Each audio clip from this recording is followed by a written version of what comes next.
번째 이슈는 오늘 MBS 조사가 나왔습니다. 이미 뭐 조사 나오자마자 언론들도 그렇고 보도를 많이 했는데, MBS는 본래 윤석열한테 그리고 국민의힘에게 굉장히 뭐라고 할까, 유리하게 좀 높게 보수 쪽이 좀 많이 잡히게 나오는 조사거든요, MBS가. 근데 그 MBS에서 지난주에 윤석열 지지율이 MBS가 들어와서 윤석열 조사한 것 중에서 최하 지지율이 나왔거든요. 그런데 요번에 지난주보다 더 떨어졌죠. 그래서 지금 최저치를 요번에 갱신했습니다. 갱신. 한번 이걸 볼까요? 10월 둘째 주 조사 내용입니다. 개요를 보니까 10월 7일부터 10월 9일까지 했습니다. 첫 번째, 대통령 국정 운영을 보면 여기 보이시죠? 지난 9월 넷째 주 때 25%가 나와가지고 이때 MBS 조사 이래 최저치 찍었다 그랬거든요. 그런데 요번에 물론 1%지만 또 더 떨어졌죠. 사실 이건 뭐 우리가 갖고 있는 생각에 비하면 너무 작죠. 우리 머릿속에서는 벌써 20%대 무너져야 되는데 왜 안 무너지지? 그러고 있는지 모르겠지만 이 정도는 거의 끝난 거죠. 뭘. 최저치. 지역적으로 보니까, 나이하고 보니까 지금 60대와 70대에서만 긍정이 37, 56, 60대도요 37이에요, 잘한다가. 부정이 57이고 20% 차이가 나, 20% 차이가. 그런데 70대 이상에서만 20%가 더 잘하고 있다, 그러고 있습니다. 70대에서만 윤석열에 대한 지지율이 부정보다 긍정이 20%가 높다, 그거 알 수 있고요. 지역은 대구 경북에서 3% 차로 긍정이 높은 거 제외하고는 전 지역이 당연히 부정이 압도적으로 높습니다. 그리고 중요한 거, 이 중도를 보니까 중도 같은 경우는 잘한다가 17, 평균이 24였잖아요 아까. 그것보다 낮아요.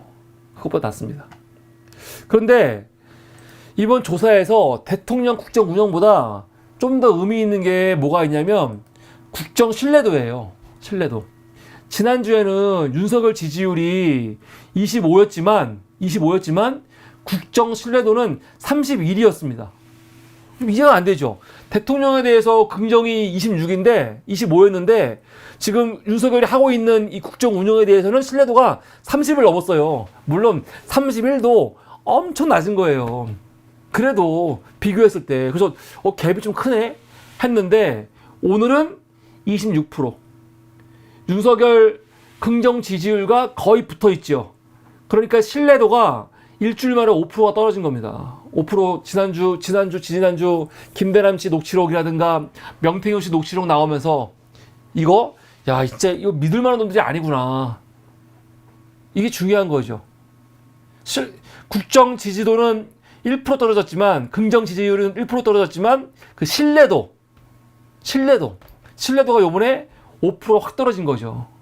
이거는 굉장히 심각한 조짐으로 봐야 됩니다. 아예 보수에서도 더 이상 이 정부가 신뢰가 안 가는 거야.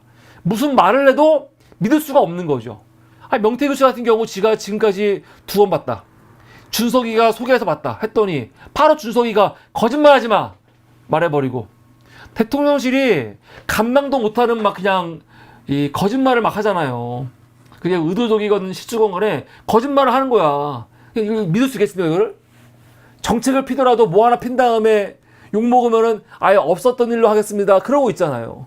그러니까 애초에 말도 안 되는 말을 하는 거지. 의대가 6년인데 6년을 5년으로 줄이겠습니다. 그럼 말도 안 되는 개소리 하니까 욕을 먹고, 욕 먹으니까 갑자기 여러분 죄송합니다, 없었던 일로 하겠습니다, 그러죠.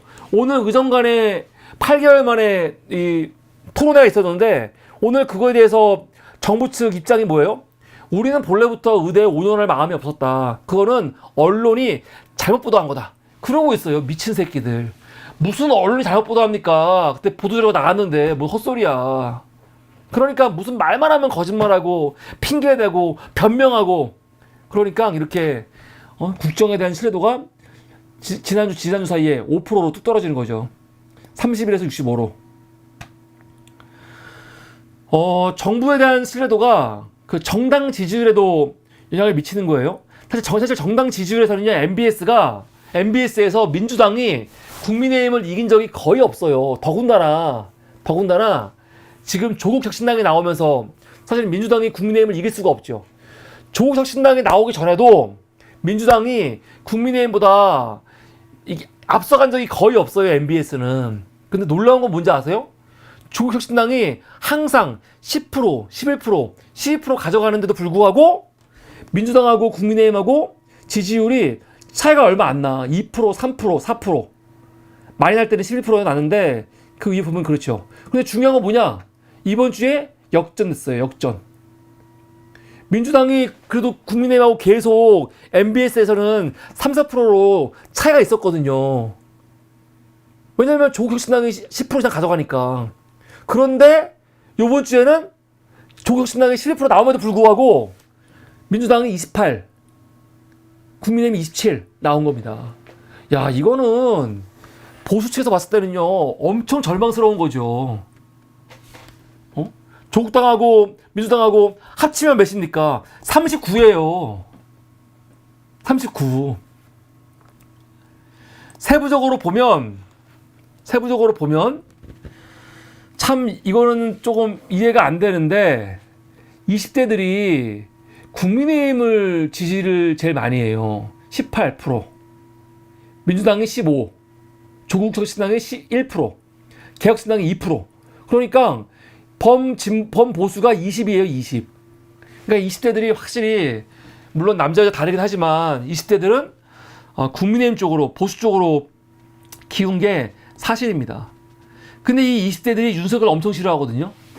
그래서 20대를 보면은 윤석열 싫어하는 거와 보수 정당을 지지하는 거하고 좀 달라. 좀 달라. 윤석열은 지지하지만 정당은 민주당보다는 국민의힘을 더 지지하고 있습니다. 소폭이지만. 이게 민주당이 앞으로 가지고 있는 숙제죠. 이거는 뭐 예전부터 있던 말이지만 숙제예요. 지금 윤석열이 저렇게 개판이고 엉망이기 때문에 그나마 다행이지, 윤석열이 좀 잘했어 봐요. 그럼 20대 같은 경우는 진짜로 보수화 돼가지고 이 보수 정권에 아주 튼튼한 이런 토대가 됐을 거예요. 근데 앞으로도 그럴 가능성이 많고. 그러니까 20대가 지금 굉장히 보수화됐다는 거, 이거는 우리가 좀 걱정스러운 겁니다, 사실. 그리고 60대, 70대가 이렇게 국민의힘 지지율이 높지요. 그런데 이제 30대, 40대, 50대에서는 당연히 민주당이 높고. 근데 지역을 보면요, 서울이 거의 뭐 훨씬 높지요. 서울은 민주당이 29, 국민의힘이 23. 근데 조국 혁신당이 8이거든요. 합치면 37.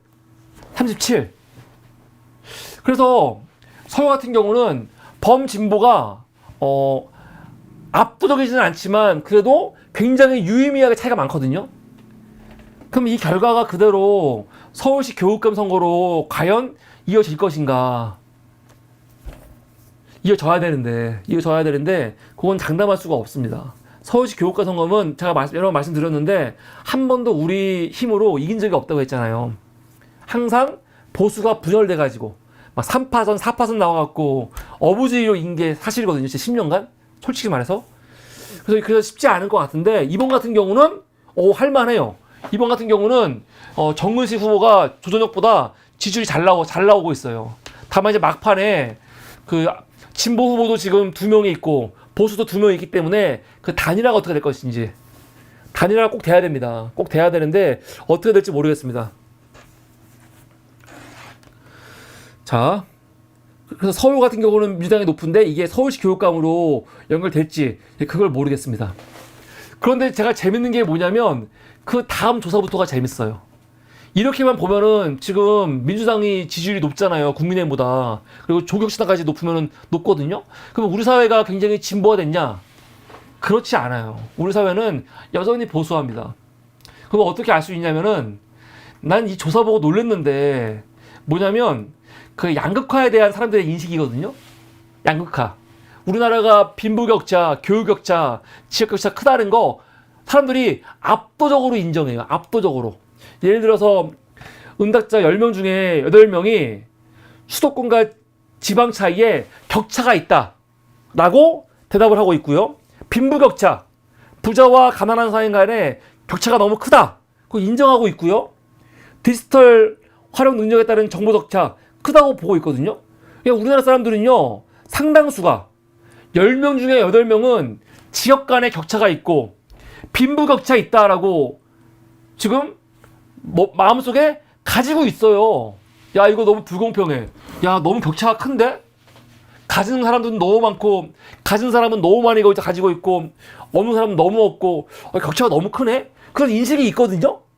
그런 인식이 있는데 골 때린 게 뭐냐? 그 다음 조사. 성장과 분배에 대해서 10명 중 63%는 분배보다는 성장이 먼저야 그러고 있고요. 소득 분배는 31%, 2배 이상이 분배보다는 성장이지, 그 얘기를 하고 있습니다. 성장이라는 거는 물론 이렇게 딱 잘라 말하면 안 되겠지만, 성장이라는 거는 이런 보수의 가치잖아요. 보수의 가치. 경제 원리에 있어갖고 보수의 가치가 성장이지 않습니까? 그리고 소득 분배의 가치. 소득 분배가 사실은 사회 안정망이라든가 사회복지라든가 이런 쪽으로 다 가는 거죠. 이게 31이에요.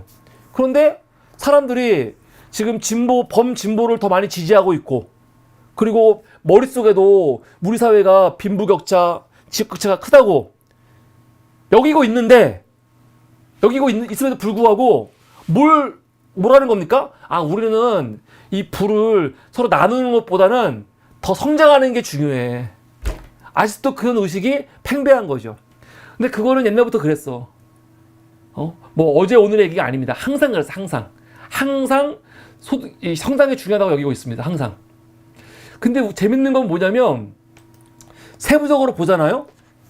뭐 지금 우리 세대에서 가장 진보적인 세대가 40대거든요. 40대가 가장 진보적인 세대인데, 그 진보적인 세대도 지금 성장이 소득보다 분배보다 더 중요하다가 11% 앞서고 있습니다. 지역적으로 가장 진보적인 것이 광주 전라라고 본다고 하면 광주 전라에서도 2배 이상으로 성장이 중요하다라고 말하고 있어요. 심지어 무직자, 돈도 안 버는 사람들, 퇴직자, 기타, 그 사람들도 거의 3배까지는 안 가지만 2배 이상 성장이 중요하다고 여기고 있고요.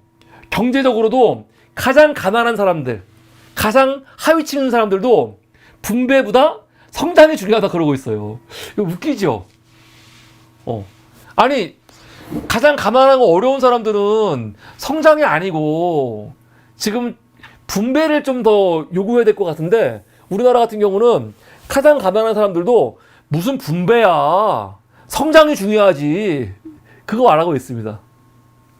이게 왜 그럴까요? 이게 정말 사람들, 시민들 하나하나가 뭔가 엄청난 신념을 가지고 뭔가에 대한 확신을 가지고 하는 말일까요? 아니면은 진짜 맨날 종편만 보고 본인들이 말하는 게 어떤 의미인지도 모르고 말하는 걸까?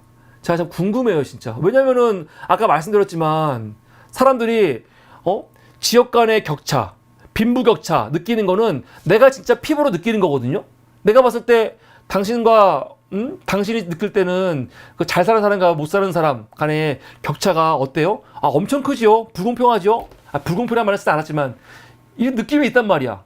근데 그럼에도 불구하고 이 사람들은 압도적으로 성장만 외치고 있는 거야. 분배가 아니고.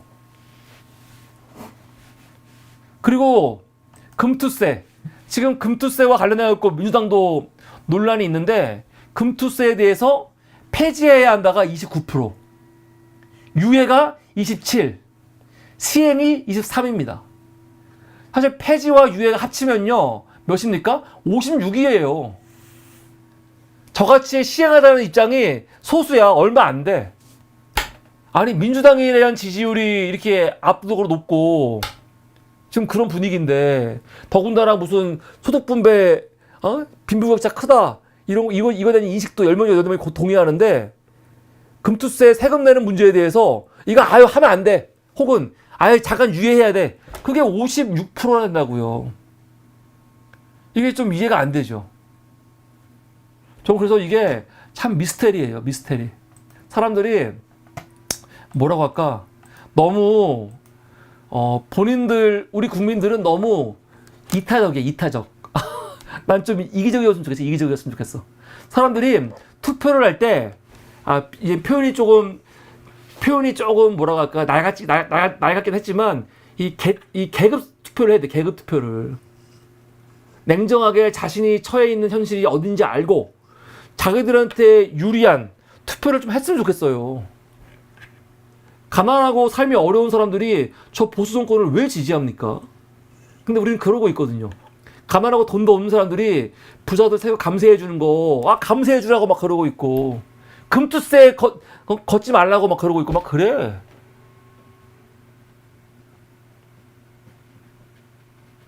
왜 그러지?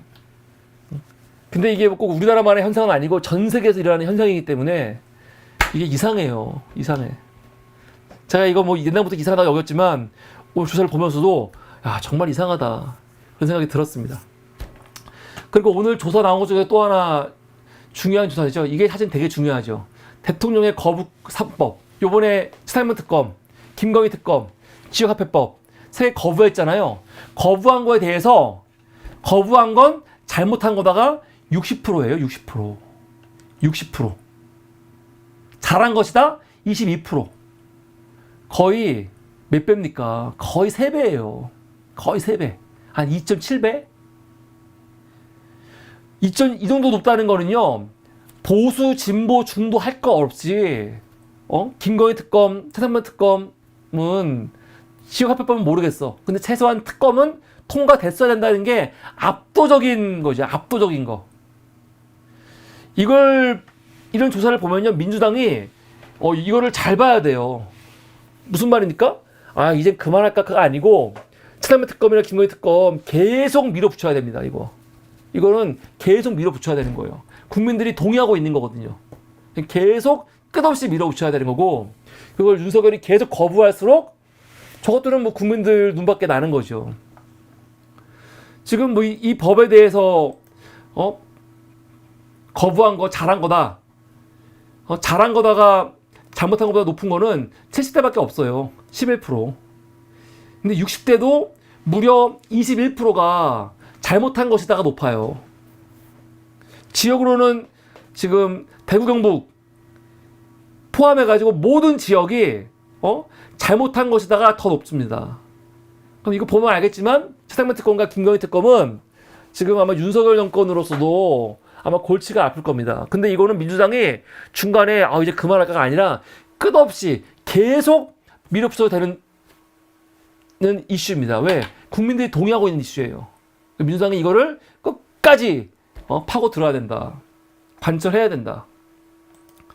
요번에 검찰이 이재명 대표를 위증 교사로 3년 구형, 3년 구형. 3년 구형. 대단한 새끼예요. 위증 교사 최고 혐의가 3년이거든요. 여러분, 검찰 새끼들이 어떤 범죄에 대해서 구형할 때 법정 최고형량 구형하는 경우 거의 없죠. 그런데 이재명 대표에 대해서 위증 교사로 3년을 구형했어요. 씨발 진짜 말도 안 되죠. 근데 우리가 볼 때는 말도 안 되는데 이거에 대해서 말도 안 된다. 이건 탄압이다. 43. 적절하다. 41. 거의 비슷해요. 야, 어떻게 이럴 수가 있을까? 참. 어떻게 이럴 수가 있을까요? 예.